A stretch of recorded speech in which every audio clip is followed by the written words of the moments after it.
Il existe des sujets que beaucoup préfèrent éviter, des zones sensibles que même dans l'Église, on hésite parfois à aborder. Pourtant, ce sont souvent ces zones-là qui enferment le plus de croyants dans la honte, le silence et la culpabilité. Les péchés sexuels en font partie. Et si Billy Graham a passé toute sa vie à insister sur la sainteté, la discipline personnelle et la pureté du cœur, ce n'est pas pour condamner, mais pour rappeler une vérité fondamentale. L'ennemi attaque toujours là où l'être humain est le plus vulnérable. Là où le désir, la solitude et les failles intérieures se mélangent, beaucoup tombent sans comprendre pourquoi. Aujourd'hui, le monde banalise ce que Dieu appelle impur, les réseaux sociaux transforment le corps en marchandise, la société normalise l'infidélité, la pornographie devient un refuge discret, et la confusion entre amour et désir détruit des destinées entières dans le secret. Pourtant, derrière chaque chute, il y a un cœur qui souffre, un esprit qui s'affaiblit, une âme qui se déconnecte de sa véritable identité.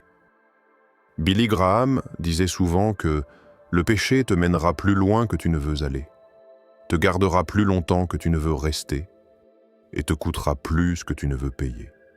Cette phrase, appliquée au péché sexuel, prend une dimension encore plus grave car il touche à l'intimité, à la dignité, à la pureté et à la relation avec Dieu elle-même. Dans cette vidéo, nous allons explorer 3 péchés sexuels interdits que chaque chrétien doit connaître. Non pas pour juger, mais pour éclairer. Pour te donner les clés, la compréhension et la lucidité spirituelle nécessaires pour te protéger et pour vivre dans la liberté que Christ offre. Tu vas comprendre comment ces péchés opèrent, pourquoi ils reviennent souvent sous des formes différentes, et comment des millions de croyants, parfois très engagés, en sont tombés victimes sans s'en rendre compte. Avant de commencer, je t'invite à faire un geste simple mais important.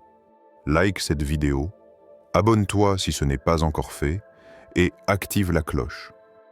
Cela permet au message de toucher d'autres personnes qui, peut-être, luttent en silence. Tu peux aussi écrire en commentaire un simple « Je choisis la pureté ». Non pas pour t'exposer, mais pour déclarer volontairement que tu veux marcher dans la lumière. Maintenant, entrons ensemble dans la vérité, avec courage et avec humilité. Parce qu'un cœur éclairé est un cœur que l'ennemi ne peut plus manipuler. 1. L'adultère, le piège qui détruit la vision spirituelle. L'adultère est l'un des péchés sexuels les plus anciens, mais aussi l'un des plus dévastateurs. Billy Graham en parlait souvent avec une gravité particulière, car il savait que ce péché ne détruit pas seulement une relation ou une famille. Il détruit la vision spirituelle d'un homme ou d'une femme, parfois de manière irréversible. L'adultère commence rarement par un acte. Il commence presque toujours par une ouverture intérieure, une pensée tolérée, un regard prolongé, une conversation entretenue malgré la petite voix intérieure qui murmure « Attention ». C'est un péché qui se glisse doucement dans la vie d'un croyant, non pas par la brutalité, mais par la subtilité. Ce que beaucoup oublient, c'est que l'adultère est avant tout un péché contre soi-même. Il brise la paix intérieure, la loyauté, l'intégrité, et crée un fossé entre l'esprit et Dieu. Billy Graham répétait que le mariage n'est pas seulement une union émotionnelle ou physique, mais une alliance sacrée, protégée et surveillée par Dieu. Lorsque cette alliance est brisée, quelque chose d'invisible se fracture dans l'âme. Une partie du cœur se détache de Dieu parce qu'on a donné à quelqu'un d'autre ce qui ne lui appartenait pas. L'adultère n'arrive jamais par hasard. Il s'enracine dans un contexte, une frustration non exprimée, une solitude émotionnelle, une distance dans le couple, un manque de vigilance dans la prière, une consommation de contenu qui ouvre des portes au désir, une amitié ambiguë qui se transforme progressivement en refuge émotionnel. L'ennemi utilise ces failles pour détourner le croyant de la vérité, en lui faisant croire que ce qu'il ressent est exceptionnel, légitime, ou même destiné.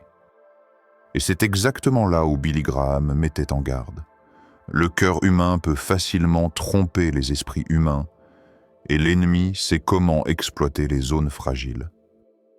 Spirituellement, l'adultère est un vol. Une personne prend ce qui n'est pas à elle, ou donne ce qui n'appartient qu'à son conjoint. Et ce vol entraîne toujours une conséquence.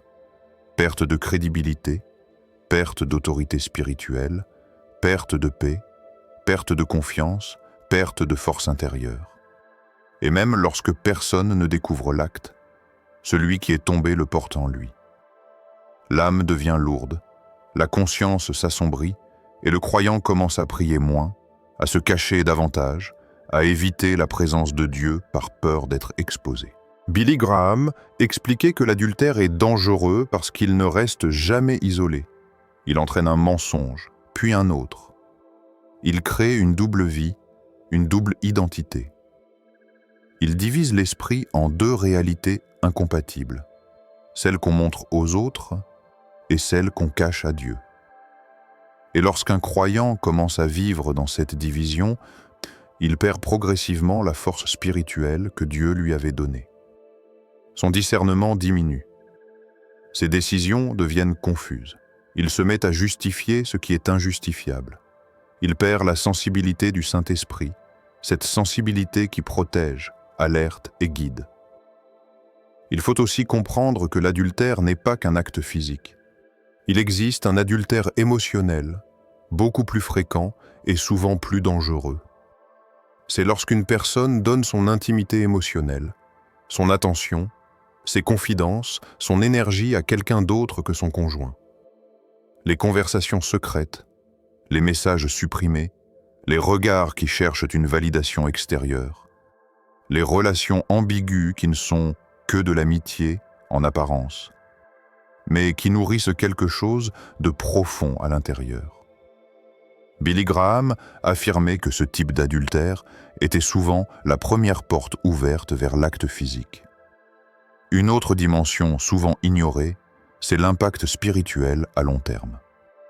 Un croyant qui tombe dans l'adultère perd son autorité morale même s'il continue à servir. Il sent qu'il n'est plus aligné. Il n'ose plus prêcher la vérité avec la même force. Il n'a plus la liberté intérieure pour intercéder, prophétiser ou exhorter, car il sait que son cœur n'est plus transparent devant Dieu. Et même lorsqu'il demande pardon, même si Dieu pardonne toujours, les cicatrices restent, et la restauration demande du temps, de la discipline et une repentance profonde. Billy Graham insistait sur la vigilance comme première défense. Pas une vigilance extérieure, mais intérieure. Surveiller ses pensées, ses désirs, ses conversations. Apprendre à dire non à la tentation dès son premier souffle. Apprendre à fuir les situations qui nourrissent le désir. Apprendre à protéger son mariage comme on protège un trésor sacré. Apprendre à prier pour rester fidèle, même quand la tentation semble douce, séduisante ou émotionnellement réconfortante. Et surtout, il rappelait que personne n'est au-dessus de la chute. Même les plus spirituels, les plus engagés, les plus disciplinés peuvent tomber s'ils se croient trop forts pour être tentés. L'orgueil spirituel est le premier pas vers l'adultère. Parce que celui qui pense être inébranlable baisse sa garde, et l'ennemi n'attend que ça pour attaquer. L'adultère détruit, mais il est possible de s'en relever. Il est possible de restaurer ce qui a été brisé. Il est possible de retrouver la vision, la paix, la sainteté. Mais ce processus commence par la vérité, reconnaître la gravité du péché, reconnaître sa propre vulnérabilité et choisir de marcher dans une transparence totale devant Dieu. La tentation dans ce domaine ne disparaît pas simplement. Elle se déplace, elle change de visage, elle revient parfois par surprise. C'est pourquoi la vigilance doit devenir un style de vie. Et c'est justement cette vigilance qui nous conduit naturellement à comprendre un autre piège, très différent mais tout aussi destructeur, et qui touche particulièrement notre génération, la fornication. 2. La fornication, le piège normalisé de notre génération. La fornication est l'un des péchés sexuels les plus sous-estimés, non pas parce qu'il est moins grave que les autres, mais parce que notre génération l'a complètement normalisé. Là où les générations précédentes considéraient l'intimité comme quelque chose de sacré, réservé à l'alliance, notre époque en a fait une expérience banale, un acte courant, presque sans valeur spirituelle. Et c'est exactement cette banalisation qui en fait un piège redoutable. Billy Graham mettait souvent en garde contre les péchés devenus socialement acceptables, car ce sont ceux qui détruisent les croyants en silence, sans alerte, sans culpabilité apparente. Aujourd'hui, la fornication est présentée comme une étape obligatoire avant un couple. On parle d'essayer, de tester la compatibilité, comme si l'être humain était un objet. La société valorise les relations temporaires, les histoires rapides, les situationships, où personne n'assume rien, mais où chacun se donne émotionnellement et physiquement. Et cette légèreté apparente, ce masque moderne de la liberté, laisse derrière elle une réalité spirituelle lourde. Des âmes liées, des cœurs brisés, des esprits confus, et une voix intérieure étouffée. Billy Graham insistait sur un point essentiel. Chaque acte sexuel en dehors du cadre divin crée une attache invisible, un lien d'âme qui relie deux personnes à un niveau profond. Même si le monde ignore cette dimension, l'esprit, lui, n'ignore rien. Deux personnes ne se touchent jamais, du croyant quand personne ne regarde. Billy Graham avait l'habitude de dire que l'homme est réellement lui-même quand il est seul. Et c'est dans ces moments de solitude que l'impureté trouve sa place. Ce péché ne se nourrit pas du regard des autres. Il se nourrit du secret, du silence, de ce qui ne se voit pas. L'impureté secrète prend plusieurs formes. La pornographie, les fantasmes nourris volontairement, les pensées sensuelles entretenues, les conversations privées qui glissent dans la suggestion, ou encore la recherche volontaire de contenus séduisants, sans aller jusqu'à l'acte, mais en s'y approchant suffisamment pour exciter le désir. Beaucoup de croyants s'imaginent qu'ils ne font rien de grave parce que personne n'est impliqué physiquement. Pourtant, spirituellement, ce péché est l'un des plus dangereux, car il corrompt l'intérieur sans que personne ne puisse en constater les dégâts extérieurs. Billy Graham insistait sur le fait que l'impureté est un péché du cœur, long avant de devenir un péché d'action. C'est un poison invisible. Il commence par une curiosité faible, un moment d'ennui, un clic, un regard prolongé. Puis, il se transforme en habitude. Et l'habitude devient une forteresse. Une forteresse qui s'érige dans l'esprit, occupant de plus en plus de place jusqu'à devenir une chaîne. Ce péché s'installe dans le silence, dans le secret, dans les heures tardives où l'esprit est fatigué et vulnérable. La pornographie, en particulier, détruit la vision spirituelle d'une manière profonde. Elle modifie littéralement le fonctionnement du cerveau, créant une dépendance qui éloigne du réel, du mariage, de l'intimité saine, et finit par fausser la perception même de la sexualité. Elle nourrit des attentes irréalistes, des désirs insatiables, et pousse les croyants à se comparer, à se juger, à se sentir insuffisants. Beaucoup pensent être libres, alors qu'ils sont prisonniers d'un cycle de honte, de promesses non tenues, de rechutes, d'excuses, puis de nouvelles chutes. Ce péché est particulièrement dangereux parce qu'il enferme l'âme dans un double état, la culpabilité et la solitude. La culpabilité fait croire que Dieu est déçu, fâché ou distant. La solitude fait croire qu'on ne peut en parler à personne. Ensemble, Ces deux réalités créent un terrain parfait pour la répétition. Le croyant se promet d'arrêter, mais il lutte seul. Il prie, mais il ne se libère pas. Il se sent honteux, alors il cache davantage. Et plus il cache, plus ce péché devient puissant, car il est nourri par le secret. Billy Graham rappelait que l'impureté secrète éteint la voix du Saint-Esprit. Non pas parce que Dieu se retire, mais parce que le cœur devient trop bruyant, trop encombré, trop saturé de désirs contraires pour entendre la voix divine. L'impureté prive le croyant de sa sensibilité spirituelle. Il lit la Bible sans profondeur. Il prie sans ressenti. Il sert sans onction. Il adore sans connexion. Et peu à peu, il s'habitue à cette tailladeur. C'est ainsi que naît la mort spirituelle, non pas par un brusque effondrement, mais par une lente dérive. Ce péché touche aussi la perception de soi. L'impureté secrète crée une honte profonde, une impression d'indignité qui pousse beaucoup à s'isoler. Ils pensent qu'ils ne méritent pas l'amour de Dieu, qu'ils ne sont pas dignes de la prière, qu'ils ne peuvent pas être utilisés par Dieu. L'ennemi utilise cette honte comme un fouet, rappelant constamment leur chute, leur faiblesse, leur échec. Et c'est cette honte qui empêche la délivrance. Parce que tant qu'une personne se sent sale, elle n'osera pas revenir pleinement dans la lumière. Billy Graham mettait en garde. L'impureté secrète n'est jamais vraiment secrète. Elle se manifeste dans le caractère, dans les choix, dans les réactions. Une personne qui lutte secrètement développera une forme d'irritabilité, de nervosité, de honte intérieure, ou encore une absence de paix. Ce péché draine l'énergie spirituelle. Il fatigue l'âme. Il consume la force intérieure. Il prive le croyant de la joie de la présence de Dieu. Et surtout, il l'éloigne de sa destinée. Ce qui rend ce péché si destructeur, c'est qu'il donne au désir un accès direct au cœur. Contrairement au péché visible, que l'on peut fuir physiquement, celui-ci doit être combattu de l'intérieur.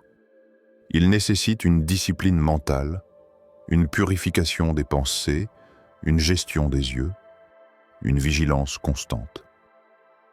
Billy Graham enseignait toujours l'importance de la pureté du regard. Si tes yeux sont impurs, ton cœur suivra. Le regard est la porte d'entrée la plus dangereuse, car c'est par lui que le désir se glisse. L'impureté secrète crée également des attentes irréalistes dans la sexualité réelle. Elle déforme la perception du mariage, de l'intimité, du respect et de l'amour. Beaucoup de jeunes couples entrent dans le mariage avec des esprits saturés de fantasmes et d'images irréelles, incapables de vivre une intimité saine et stable. Et cette distorsion conduit à des frustrations, des comparaisons, et parfois même à des infidélités, car l'esprit cherche ce qu'il a nourri en secret pendant des années. Mais malgré la puissance destructrice de ce péché, il existe une vérité essentielle. Ce qui est exposé à la lumière perd son pouvoir. L'impureté secrète est invincible tant qu'elle reste cachée. Mais lorsque le croyant décide d'affronter la vérité, de reconnaître sa faiblesse, de demander de l'aide et surtout de se soumettre à Dieu dans la vulnérabilité, alors un chemin de restauration s'ouvre. La délivrance n'est jamais instantanée. Elle est un processus. Un processus qui demande honnêteté, discipline, prière, renoncement et parfois accompagnement spirituel. Billy Graham rappelait souvent que la sainteté n'est pas un événement mais un chemin. Et ce chemin commence toujours par une décision intérieure. Choisir la lumière plutôt que le secret. Choisir la pureté plutôt que le désir. Choisir la vérité plutôt que l'illusion. Et ce choix, lorsqu'il est renouvelé chaque jour, affaiblit progressivement le pouvoir de l'impureté jusqu'à ce que le cœur retrouve enfin sa liberté et sa paix. Et cette question de liberté intérieure nous conduit naturellement vers un autre combat essentiel, celui de la discipline spirituelle, sans laquelle aucune victoire durable n'est possible. Parce que comprendre le péché ne suffit pas.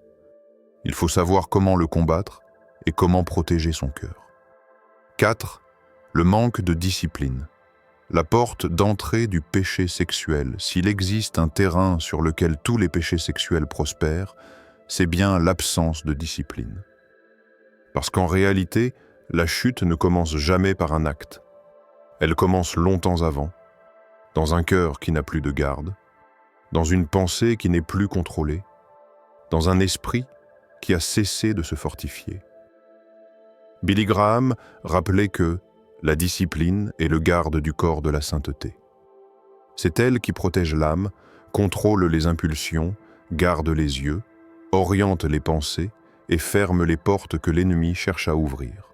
Lorsqu'elle disparaît, l'esprit devient un champ ouvert où tout peut entrer.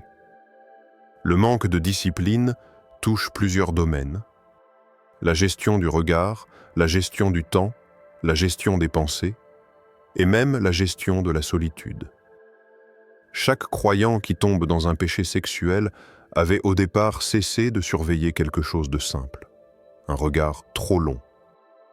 Une vidéo pas vraiment explicite, mais trop suggestive. Une conversation tardive qui glisse subtilement. Un moment d'ennui non contrôlé. Un téléphone dans la chambre la nuit. La chute commence par des petites concessions. Et ce sont ces petites concessions qui deviennent de grandes chaînes. Billy Graham insistait beaucoup sur la vigilance. Il disait que l'ennemi ne force jamais une porte. Il attend simplement qu'on la laisse entr'ouverte. Le manque de discipline est ce que cette porte entr'ouverte. Pas complètement ouverte, pas totalement fermée, mais suffisamment accessible pour que le péché s'y glisse. Et une fois entré, il s'installe. Le croyant commence alors à vivre dans un cycle constant. Tentation, résistance, fatigue, compromis, chute, regret. Un modèle répétitif qui s'explique rarement par la faiblesse seule, mais presque toujours par l'absence d'une structure spirituelle solide. La discipline du regard est probablement la plus essentielle. Jésus a dit que l'adultère commence dans les yeux avant de se produire dans le corps. Billy Graham allait dans le même sens. Pour lui, le regard est la fenêtre qui ouvre ou ferme la voie au péché. Beaucoup pensent pouvoir regarder sans tomber. Ils pensent être assez forts. Mais la vérité spirituelle est simple. Ce que tu regardes, tu finis par le désirer. Et ce que tu désires, tu finis par le poursuivre. Et ce que tu poursuis, tu finis par le pratiquer. Le manque de discipline mentale est tout aussi dangereux. Les pensées impures, si elles ne sont pas immédiatement capturées, deviennent des graines qui germent. L'esprit a tendance à créer des scénarios, des images, des désirs. Beaucoup ne réalisent pas qu'une grande partie des péchés sexuels ne sont pas des péchés de corps, mais des péchés d'imagination.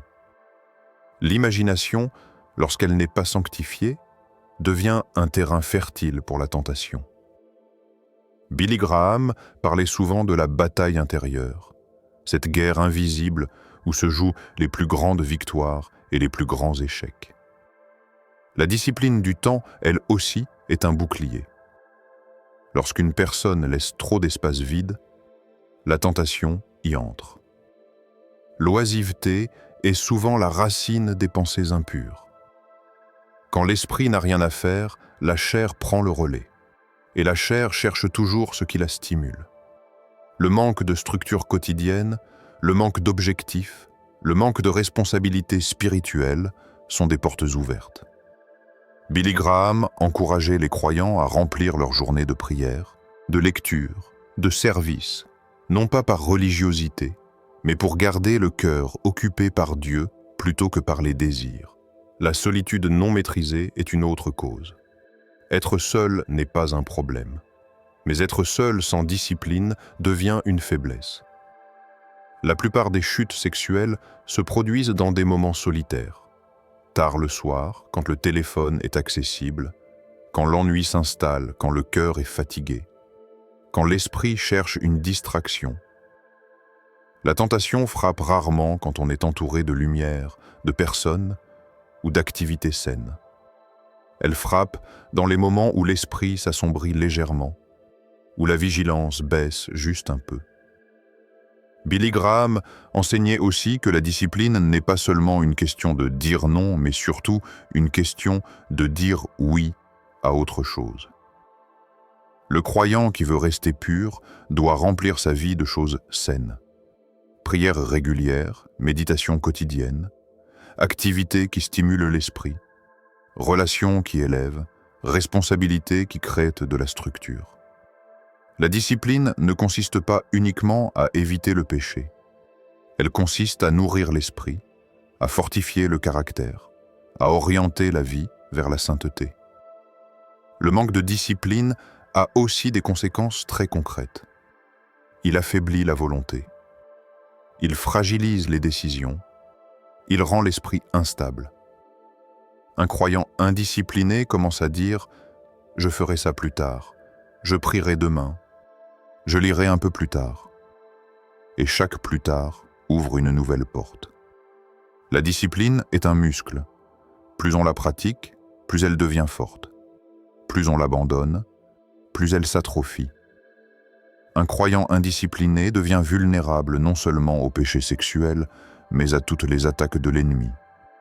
Billy Graham insistait que la discipline n'est pas un acte instantané, mais un style de vie.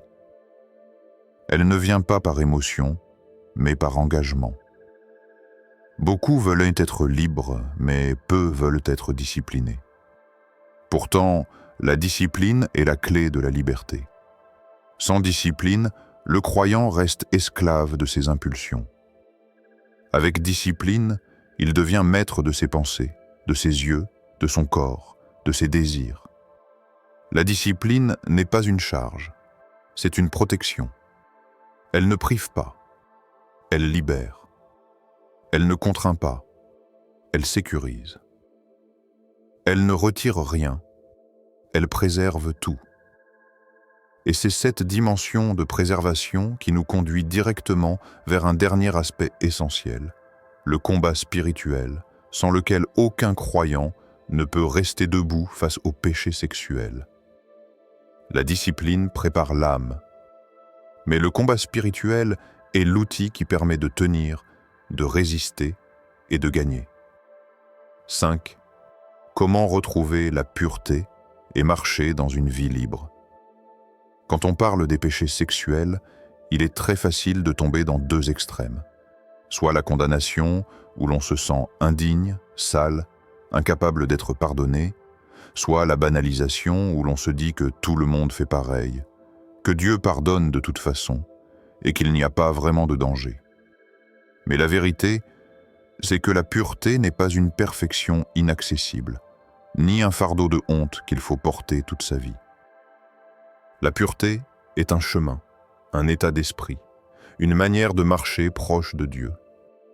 Et ce chemin commence par quelque chose que beaucoup de croyants n'osent plus faire.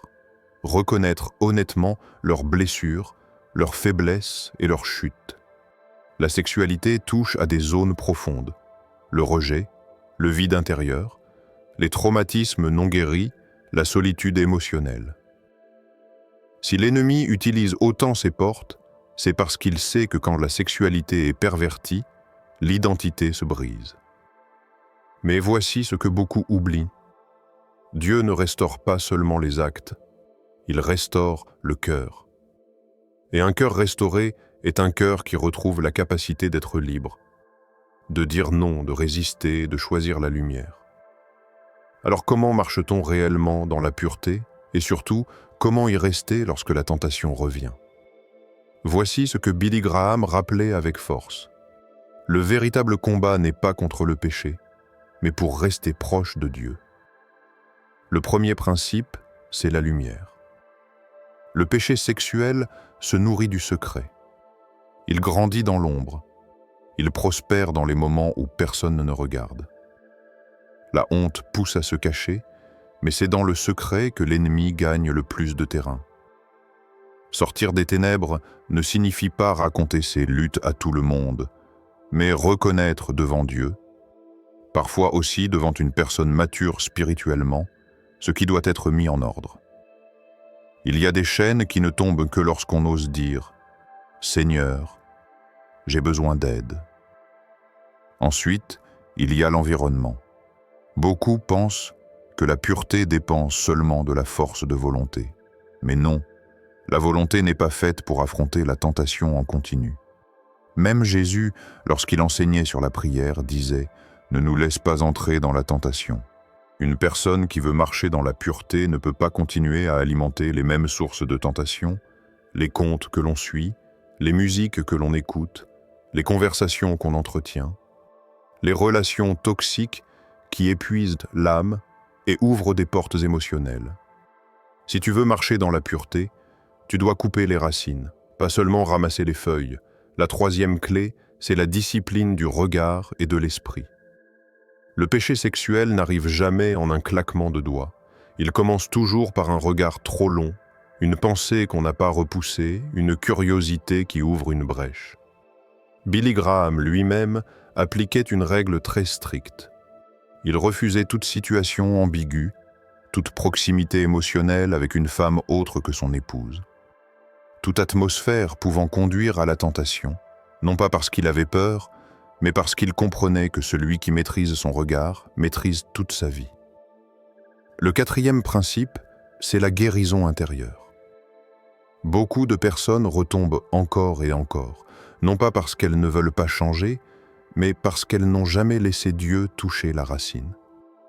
La blessure du rejet qui crée un besoin constant de validation, le manque d'affection de l'enfance qui ouvre des portes émotionnelles dangereuses, les traumatismes sexuels, la solitude profonde qui crée une vulnérabilité affective, la faible estime de soi qui pousse à chercher de l'amour dans ce qui détruit. Sans guérison intérieure, la pureté devient un combat permanent. Mais quand le Saint-Esprit restaure ce qui a été brisé, la tentation perd sa force, non pas parce qu'elle disparaît, mais parce qu'elle n'appuie plus sur une plaie ouverte. Cinquième principe, la discipline spirituelle, la prière, la méditation, le jeûne, l'étude de la parole, la communion avec Dieu, ce ne sont pas des pratiques religieuses, mais des outils de survie.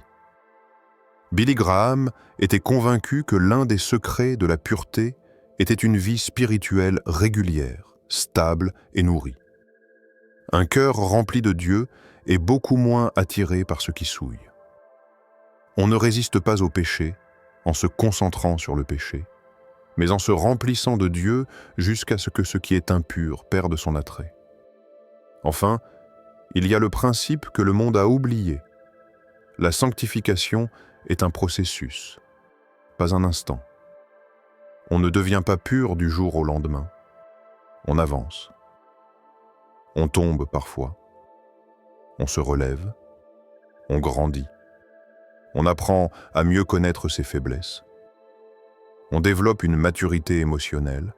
On renforce son esprit. Et surtout, on reste accroché à Dieu. La pureté n'est pas une performance morale.